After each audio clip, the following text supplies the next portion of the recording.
Today we're going to talk about Trump learning a quick lesson in the downside of unified control of government after he tried to blame a series of tragedies on Democrats. And I have 3 interviews this week. I sit down with Senator Raphael Warnock to discuss RFK's confirmation hearing and the hypocrisy of Republicans who hide behind their Christianity. I'm joined by Senator Adam Schiff to discuss Kash Patel's confirmation hearing and his unwillingness to tell the truth. And I interview Senator Klobuchar to discuss the willingness of Democrats to fight as Trump continues to engage in lawlessness. I'm Brian Tyler Cohen, and you're watching No Lie. So just about a week ago on this video podcast, I mentioned how the only silver lining about Republicans having unified control of government is that with Democrats out of power, they won't have anybody to blame for their failures. Now, I assume that it would take longer for this to bear itself out, but just over a week into Trump's administration now, the plane crash in Washington, D.C. put Trump in this exact position. So he was so desperate not to catch any flack for the crash that even though no one was casting any blame immediately after the crash, Trump decided to come out and point the finger at DEI, diversity, equity, and inclusion, which is basically the right's catch-all boogeyman. It's euphemism for black people. In other words, Trump recognized that he was the person in charge, and so in order to preempt having to take any responsibility, he wanted to lay down the marker that in fact he wasn't responsible, he wasn't accountable. And of course, that backfired in the sense that not only is he the president, not only are there no Democrats in power to point to, but he came into office and took all these steps to, quote, restore excellence in our federal aviation. Here's a small sampling of what I mean. On January 20th, Trump and Elon Musk pushed out the FAA administrator. They never bothered naming a replacement. Also on January 20th, Trump implemented a federal hiring freeze, which included air traffic controllers. And that's important because we would eventually come to find out that the crash involved one air traffic controller doing a job that would normally require 2 people. On January 21st, Trump disbanded the Aviation Security Advisory Committee and fired the TSA director. On January 22nd, his White House posted, President Donald J. Trump ends DEI madness and restores excellence and safety within the Federal Aviation Administration. And then 1 week later, the first commercial plane crash occurred in 16 years. So that's it. There was no more DEI. Everything that happened in aviation moving forward was Trump's. He owns it now. He can't blame the woke Democrats. They're not in charge. And he ended their programs. Republicans are in charge. They run the House, they run the Senate, they run the White House. So how do you blame the people who you've replaced?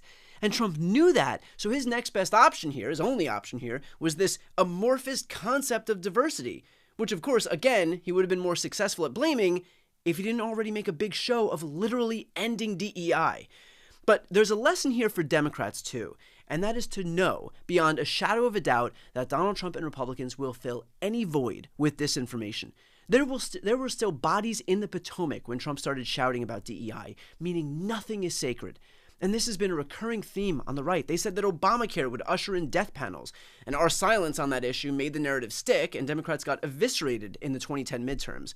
Republicans spent this whole election cycle here, this time, yelling about trans inmates getting gender reassignment surgeries in prison, which we didn't want to dignify with a response, and this election became a referendum on that issue.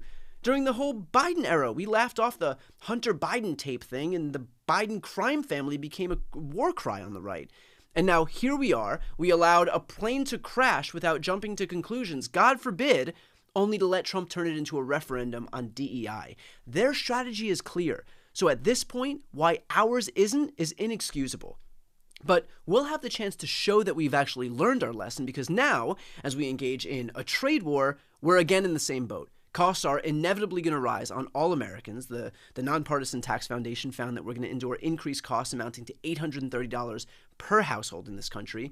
And in fact, red states are going to be hit particularly hard because Canada is specifically looking to target goods from Republican strongholds. For example, British Columbia's premier has directed the BC Liquor Distribution Branch to immediately stop buying American liquor from red states and remove the top-selling red state brands from the shelves of public liquor stores. Now, Trump won't be able to diffuse responsibility onto anybody else because, again, he is president. He owns this move. This was his unilateral decision, which means he owns the consequences of it. And given the fact that those consequences are going to be disproportionately aimed at states that voted for him, the pressure is going to be especially acute. So the question becomes whether we're willing to learn our lesson and message hard and fast. Trump has nobody to blame here for the problems that he's causing, but that doesn't mean he's still not going to try. So it's on the left to make sure that people know that. Next up are previews of my interviews with Senators Warnock, Schiff, and Klobuchar. But just a quick reminder, you are right now watching No Lie with Brian Tyler Cohen. This is my once weekly video podcast. It's identical to my once weekly audio podcast. As you know, I have sponsors on the audio podcast and the video podcast, just this one episode per week. So here's a quick word from our sponsors, and then we'll get to the previews of my interviews with Senators Warnock, Schiff, and Klobuchar. No Lie is brought to you by Uplift Desk. I sit at my desk for really long days, and when 8 p.m. rolls around and it's too late to go and work out, I often find myself discouraged that I spent yet another day sitting for a long period of time. And honestly, I didn't know how to get around it until I found Uplift Desk. Uplift Desk is at the forefront of ergonomic solutions. It promotes better posture and health through adjustable standing desks that are designed to help you live a healthier lifestyle. And for me, just being able to stand and move throughout the day helps me focus and stay productive. I'm way more alert versus when I'm just slumped over in a chair all day long. Plus, they have all kinds of accessories and customization options so you can build the perfect workspace. I'm a particular fan of the added shelves for my monitors that give me the entire desk's real estate to use.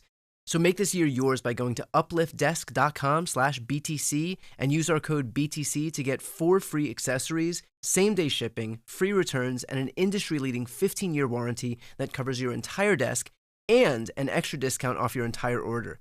That's upliftdesk.com/BTC and use code BTC for a special order. And it's only available at our link. Start 2025 right. Stand, move, thrive with Uplift Desk. No Lie is brought to you by Armor Colostrum. Before I worked in politics, I spent years working in gyms. I'm really big on health products and ways to improve fitness and metabolism, and I've been hearing about Armor Colostrum for a while now. I didn't know what it was, I asked around, and I realized that damn near everybody I knew about it. It's really well known, and its health benefits are too. So here's the deal. Armor Colostrum strengthens immunity, it optimizes your whole body microbiome, and strengthens your immune barriers along the mouth, sinuses, lungs, gut, urinary, and reproductive tract to guard against unwelcome particles for your strongest immune health. And that's just scratching the surface. It also fortifies gut health, ignites metabolism, vitalizes hair growth, enhances skin radiance, and fuels performance and recovery. I'm using it right now. If you're looking to take advantage of the benefits, give it a try. Plus, we've worked out a special offer. Receive 15% off your first order. Go to tryarmra.com/BTC or enter BTC to get 15% off your first order. That's tryarmra.com/BTC. Going back to the tragic crash that happened in Washington, D.C., Donald Trump took to the podium and immediately started blaming diversity, blaming DEI. He also blamed Democrats. He blamed Joe Biden. He blamed Pete Buttigieg. He blamed the 2020 election. But the crux of what he was blaming was the very concept of diversity. Can I have your reaction to him failing to accept any responsibility for his own government and instead trying to vilify as a boogeyman the very concept of diversity and, more specifically, brown and black people? I've not seen a worse response from a president in the wake of an awful tragedy. One of the roles of that office and its sacred trust is consoler in chief. In the course of a presidency, tragedies are bound to happen. That's the nature of life.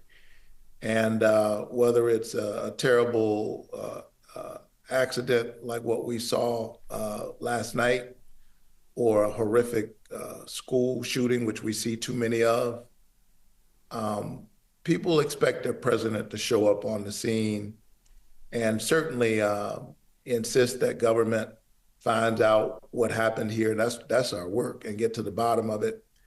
But to take a beat and to take a moment and to comfort those who are directly impacted and the nation itself. I know a little something about this because long before I came to the Senate, I was and am a pastor.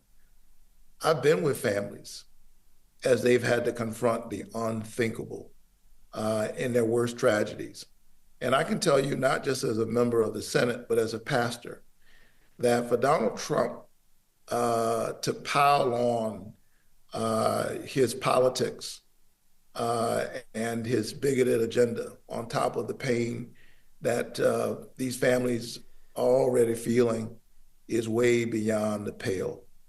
How about take a moment and express and with some real depth the pain that people are feeling Yeah. in this moment. And then let's get to the bottom of this, that he would use this moment when bodies are still literally on the bottom of the Potomac and families are being notified, that he would use this moment to advance his agenda of attacking DEI and attacking Democrats speaks volumes. And not only is it shameful, quite frankly, it's dangerous. The reason why we have the safest aviation system in the world is because all prior presidents, Democrats and Republicans, have left politics out of this kind of investigation. He should do the same. There were numerous instances where Akash Patel did appear to lie under oath, chief among them by pretending that he was unfamiliar with the January 6th insurrectionists who created that anthem, but also pretending not to know who a podcast host was, who he appeared with 8 times, refusing to answer whether or not he said he wants to turn the FBI into a museum to the deep state. Do your colleagues on the right have so little regard for their own advice and consent role that they're willing to just be lied to, all because this is a Republican nominee?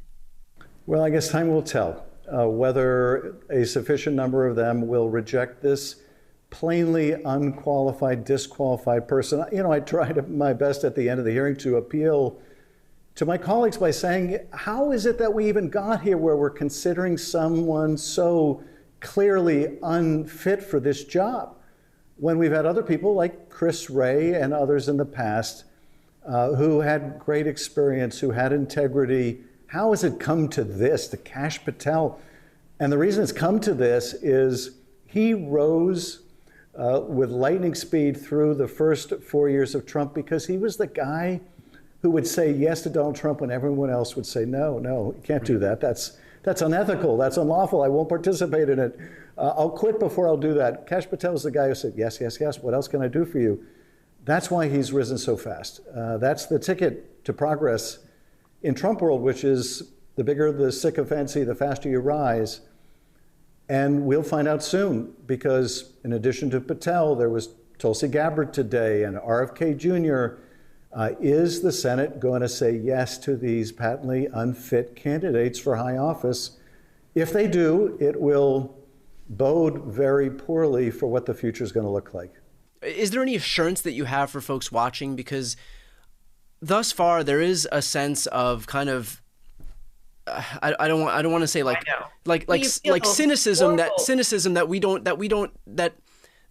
there is a general sense of exhaustion, that we don't have really the fight that's necessary right now. And I know it's from the outside. Look, there's no women's march happening with hundreds of thousands of people taking to the streets, but at the same time there also is some doubt as to whether the folks who are in the minority right now. And so I understand, practically speaking, there's not much that can be done, but just some assurance that you can give that you are the first and in large part the last line of defense against the worst excesses of this administration. We are, and you saw that, and some battles that we have already won, despite the fact that we literally have to get 4 Republicans on these nominations. Matt Gaetz had to withdraw his nomination. That happened. Yeah.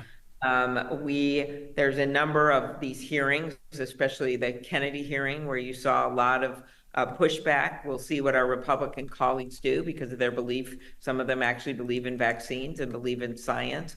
Tulsi Gabbard hearing, again, a lot of questions raised there. So you see this pushback. The abortion amendment they tried to get on. They tried to get in a provision that would have criminalized doctors and hurt families that were at the very most heartbreaking tales where they're losing their babies at the end of a pregnancy because of a physical issue with the child. These cases, we took that on and we won. We stood together and we won. Those are just the first of many. They rescinded that order. I think you're going to see this come time and time again. And it is not an easy time for anyone, but I think for your viewers and listeners, they need to know, like, we are big time in this. And we've got these incredible new members who have come into the Senate. And that's a big deal. We've got Adam Schiff in the Senate right now. You should have seen him with Kash Patel. Maybe some of you did. We've got Andy Kim out of New Jersey, Alyssa Slotkin out of Michigan, Lisa Blunt Rochester. We've got Angela Alsobrook out of Maryland. It's really kind of an incredible new energy that's going through this place. And I know that it's going to take time for people to see that, but I want them to know that we are fighting every single day. And what we look at is those midterm elections where we're so close in the House of Representatives, right? Right now, it's like 2 votes away. Right. And so that creates a lot of opportunities to try to stop real bad things, but it also makes it so that we could actually take the House. And, it's a harder toll, but with Senator Gillibrand leading the Senate Campaign Committee with the work that we can do in the Senate, we also have a chance of winning in the Senate. So that is what we are looking at in these next 2 years as we go forward. And we want people to be with us, but we have to pick our battles. And one of them is clearly when they're throwing people under the bus to give tax cuts for billionaires. One of them is clearly when they are engaging in corruption and firing inspector generals in the middle of the night that watch over taxpayer money. Yeah. So Perfect. part of the reason that people at home are starting to get interested in this and learning about it and watching it is because we're not being silent, right? We're not being silent. We're finding every way we can get out there to make our case. And of course, to watch the full interviews, click the thumbnails right here on the screen or check out the interviews playlist on my YouTube channel. You can also click the link on the screen to listen to the audio version of this episode, and of course, to see more of my content, the subscribe button's on the screen as well.